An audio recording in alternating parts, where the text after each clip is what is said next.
really, really like when we talk about boundaries, because many times we don't even realize that we don't have boundaries.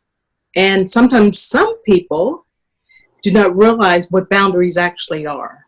But when we think about a line and it's stepping over that line, that's stepping out of the boundaries. If you're doing something that you don't want to do, that's stepping out of the boundaries.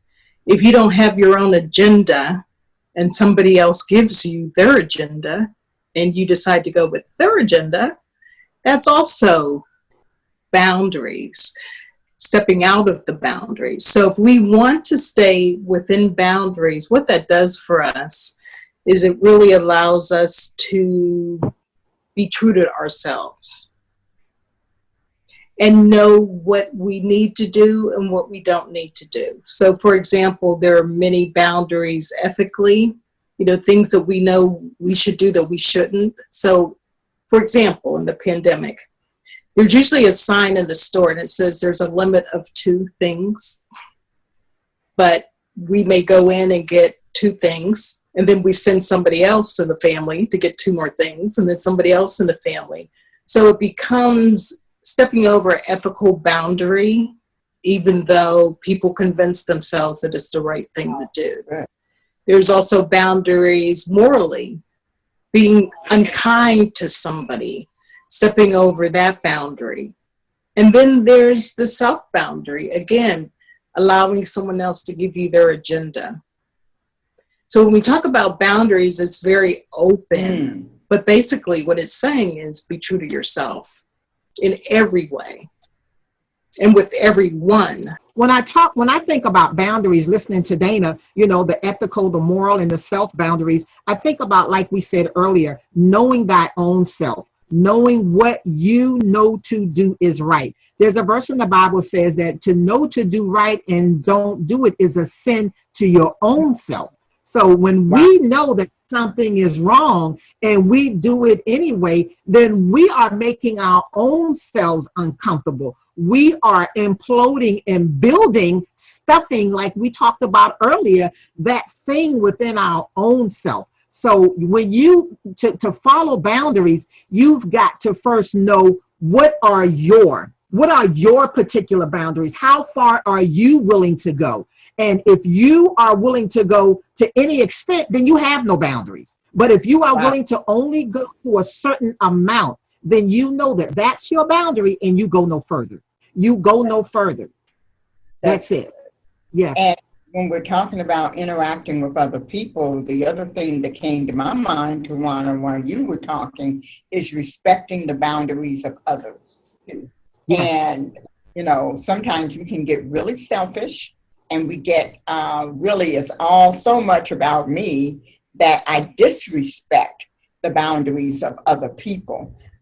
Even when it comes to, for example, wearing our mask during this pandemic. I always wear my mask when I go out, even when I go walking around Lake Mare, right? I have my mask on. But it's amazing the people who not only don't wear their mask, but who get right up on me. And now you into my boundary space, you have crossed the line, move, right? And it's interesting how personalities come out during this time of the pandemic. Right now people are getting frustrated. We're tired of the mask. We're tired of the social distancing. We're tired of the Lysol. I don't want to see another can of Lysol, right? Well, everybody really is looking for Lysol. We can't find it right now. But nevertheless, I think I see people being disrespectful of even the boundaries that the CDC says we need to have. And setting those boundaries and abiding by those boundaries are important too, those social distancing boundaries. We went to a restaurant to get a to-go order in Tybee. I took my sister there. And none of the workers, none of the people behind the counter, nobody had on masks but us. And I read one lady make a commentary about if she goes into a restaurant like that, she turns around and goes out, because if they don't have enough respect for boundaries in the workplace, what are they saying? Yes. So, being respectful of boundaries all the way around, our own, other people, and particularly in this age of social distancing. I think that would be what I would add to this. Absolutely. Okay. Thank you, ladies, for this segment. We're going to move into talking about communication skills, and right on time, because we just finished talking about boundaries.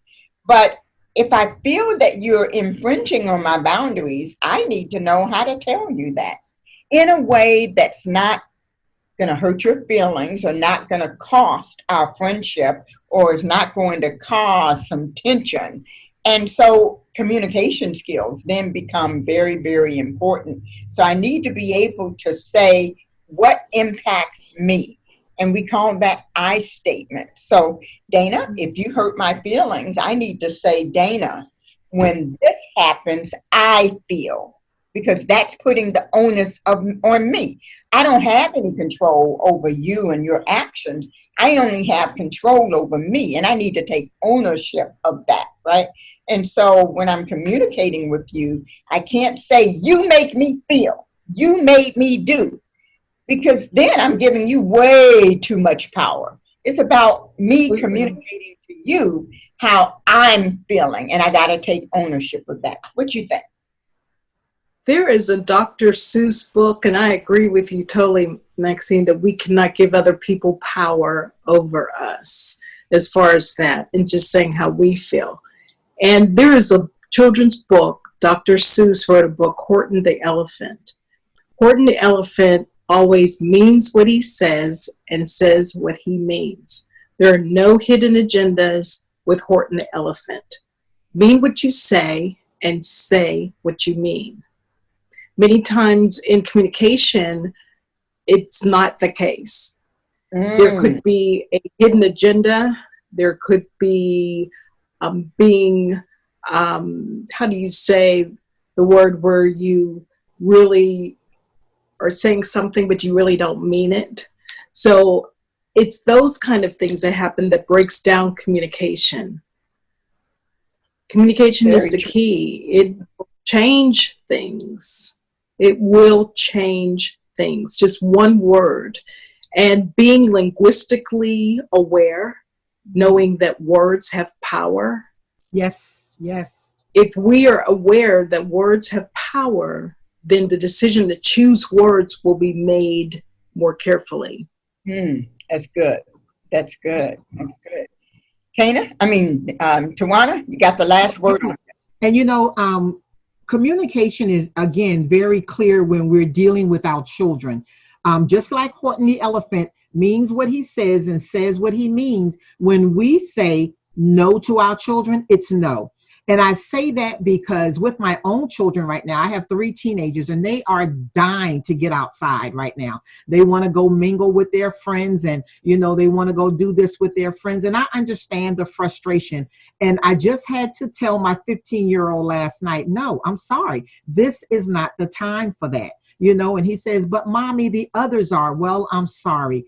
You live here and the answer is no. And he's frustrated with me. I think he's angry with me, but that's okay. And I know it's coming from a standpoint of not being angry because he hates me, but angry because he doesn't understand. He doesn't understand that if I let you out right now, what you bring back could simply be detrimental to everyone here. Then we've got even a bigger problem. So I'm sorry, it's no. So right now he's walking around, he's not speaking to me, and that's okay, that's fine, because he'll be okay. But he needs to, when we say no, it's no. So say what you mean and mean what you say, but at the same time, explain to the person why you're saying what you say. Don't just because I'm the adult. No, that doesn't make for a better conversation or a better environment. That just makes things more heated, but explain it. It's up to the person to understand, but once you've explained it and you've said what you need to say,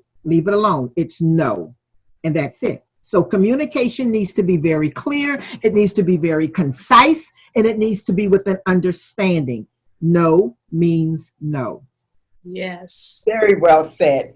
Thank you all for being a part of Healing, and Healed, H to the third power.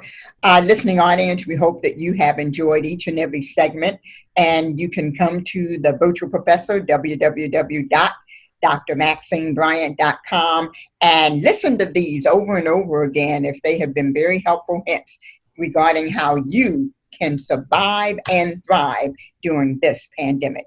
Thank you, Dr. Taylor. Thank you, Ms. Shaw-Jallah. We appreciate you both.